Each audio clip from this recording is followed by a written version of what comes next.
Oh, mayroon likod.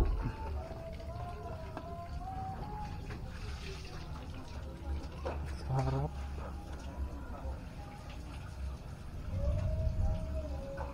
Yo guys, good evening, good afternoon, good morning guys sa inyong tanan lahat guys. So for today's video is magdi-DIY tayo nitong Honda Click nating motor.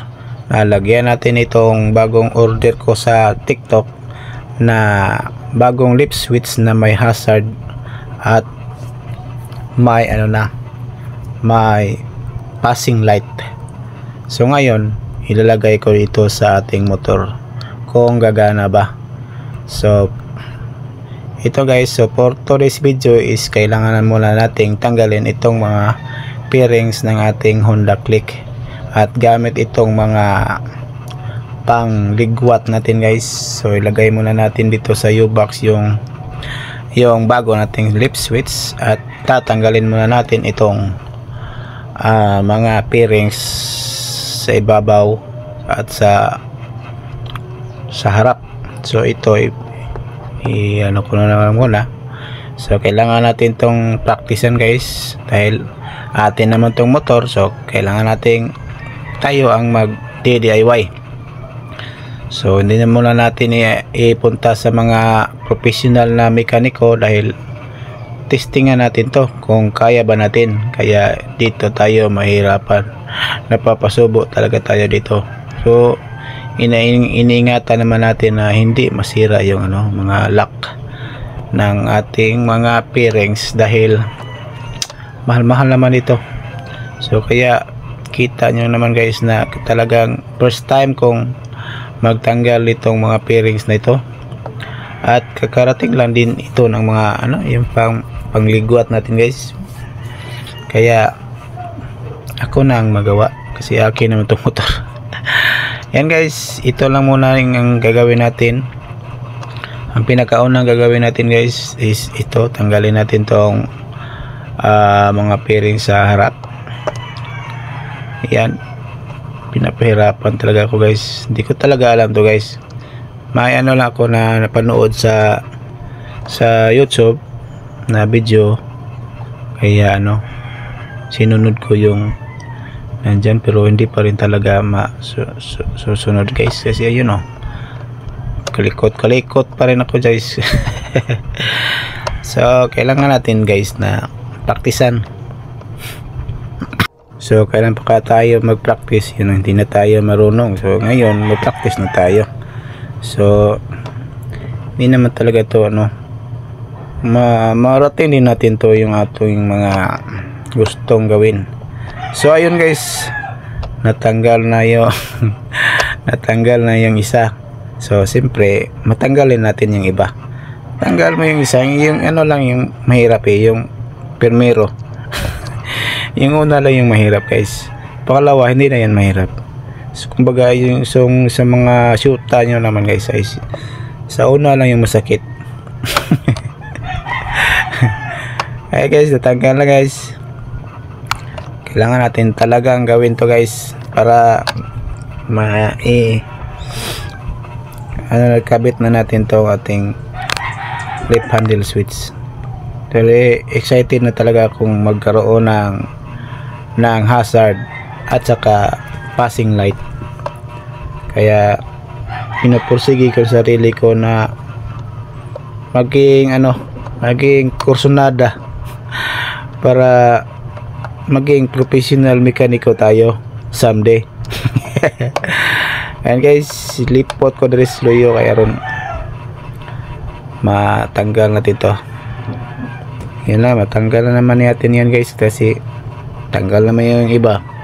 Iningatan talaga natin tong pero believe ako sa guys, sa Honda ang daming lock, napakadaming lock. Kung darating ang araw na ito ay maging maluma na guys at baka ma-expire yung mga bearings na lock na guys tsaka naman to masisira, ay talagang sira talaga lahat dahil ang daming lock. Kaya lahat ng motor ko ay Honda, hindi ako order ng ibang motor. Tatlo ng motor ko ay puros Honda. So ayun guys, oh, tanggal ko na yung harapan ng bearings ko. Tingnan nyo guys, so ang daming, napakadaming lock guys. So ito sa harap, sa likod mayroon dalawa mga nakalubog, at sa mga kuan ang daming lock. So ang susunod nating tatanggalin guys, itong flower rinse sa may liig niya guys, flower rinse. Buti na lang may tools akong ganitong flower rinse na pantanggal dito. So gusto kong palitan to ng ibang screw, yung guys, kasi hirap tanggalin to guys. So guys, gusto kong lagyan na lang ng Allen wrench or star screw para madali na matanggal. So tinanggal kong kabila. Ang guys, susunod nating tanggal na itong head cowling. May 4 na screw to guys, ay 2 sa itaas, 4 sa ibaba. So meron tong 6 na screw, at gamit natin to sa itong star screw para matanggal na yung head cowling natin guys, para mailagay na natin yung handle seat. Dito rin ako guys, nahirapan talaga ako dito. Kailangan pa palang tanggalin yung yung letter M na bearings para matanggal mo yung head cowling. And guys, ligwatan natin to guys ng pang ligwat niya. So ingatan pa rin natin guys, dahil kawawa naman yung motor natin guys na pinapraktisan lang natin tapos nasira pa. Expected naman natin to guys na meron talagang masira kapag tayo ang gagawa na wala pa tayong alam. So nagbabase lang tayo sa YouTube ng mga video. So expected naman natin to na mayroong masira, pero okay lang yung kung may masira, at least meron tayong malalaman na sa ating ginagawa ay mayroon tayong malalaman na kakaiba. Kaya sa susunod ay hindi na tayo masiraan, kasi sira na Ayan guys, ligwatan natin to guys, matanggal ng letter M. Ang daming guys, ang daming ng lock dito, nakapalibot sa gilid-gilid niya guys, ang daming lock. So pagpasensyahan nyo na guys yung saan nagpunta yung ating camera, dahil ako lang yung camera. So ako lang din yung cameraman. So kaya kung saan na lang yan nagpunta yung ating camera. So nilagay ko lang pala yung camera natin sa dibdib para mayroon tayong cameraman. Kaya yun guys, natanggal na natin tanggal ko na yung letter M. So tingnan nyo guys, ilan ang lock ko. Ang daming lock. Ito sa gitna may malaki, ayan, dalawa yan, tatlo, 4, yan, sa gilid-gilid pa, ang daming lock. Kaya nahirapan talaga tayo guys sa pag tanggal nito. So ngayon, tanggalin na natin yung head cowling para may access na tayo doon sa sa switch. Yan, natanggal na natin yung head cowling. Yun, para yun, nakikita na natin yung wirings sa ating lip switch. Kaya punas-punasan muna natin, kasi nakita ko naman ang dami ng alikabok na dito na nakatapot. So ito guys, hinigpitan ko muna itong screw na to, dahil tuwing magbiyahe ako sa mga malubak na daan ay aalog-alog itong head cowling ko. Kaya ito pala, yan, ito pala yung lumuwag pala yung screw, kaya nagba-vibrate. So linisan muna natin guys yung ating motor bago tayo mag-proceed sa ating gagawin pag-install ng ating domino switch. yun, habang pinuspunasan ko yun guys, pero ang mata ko andun sa wirings, yung mga sakit, dahil hindi ko pa talaga alam paano tanggalin yun. At kaya inobserbahan ko muna. Samtang punas-punas ako ng mga likabok dito, nistudyuhan ko yung wirings kung paano tanggalin yun. Sikreto. At ito na, kinuha ko na yung bago kong lip switch, domino switch, para ay kabit ko na dito. At yun guys, ang hirap pala ditong ginagawa ko. Bakit ko ba ito ginawa? Okay, masira talagang motor ko nito guys. So tinanggal ko yung ganyan. So dito hirapan ako paano tanggalin yan. Hindi ko alam yung may ano pala, pipindutin. So ayan guys, natanggal na.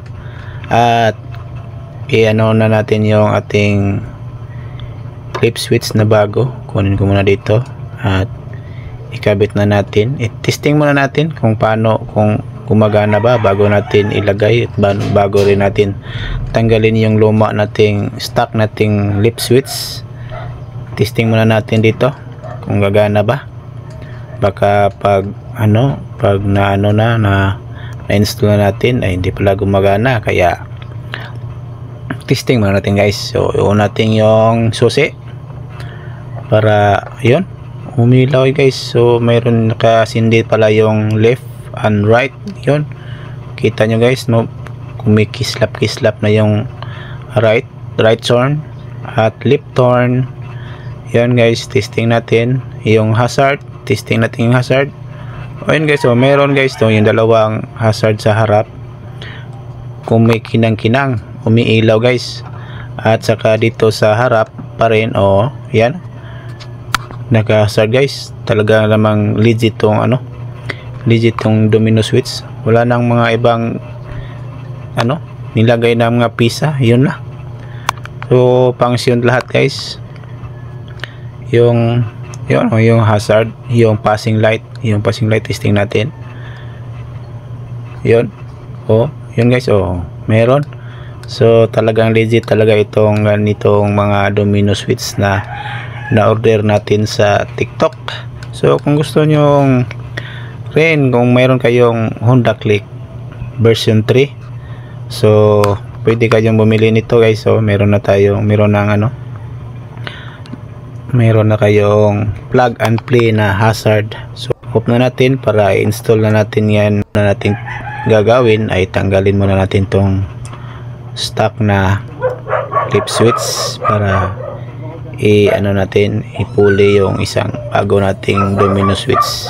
So nabutan pala tayo ng gabi guys, kaya nagamit tayo ng flashlight.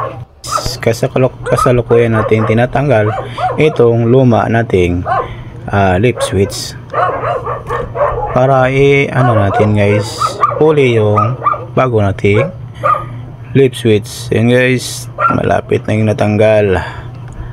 At iniingatan pa rin natin guys, kasi pwede pa naman itong ibalik kung sakali mang masira yung bago nating lip switch. So ingatan pa rin natin to dahil stock to kaya ingatan natin to, dahil ibalik natin to kapag masira yung yung isa. So sana safety yung motor natin doon sa bago nating switch, no, hindi mag-ground ba, hindi masunog. Natakot ako guys, no, baka mayroon side effect yun, kasi wala naman yung mga pisa na kinabit. Yun lang, plug and play na yung natin domino switch. So sana safety lang yun. So wala pa namang feedback na nabasa ko doon sa video na yun na masisira.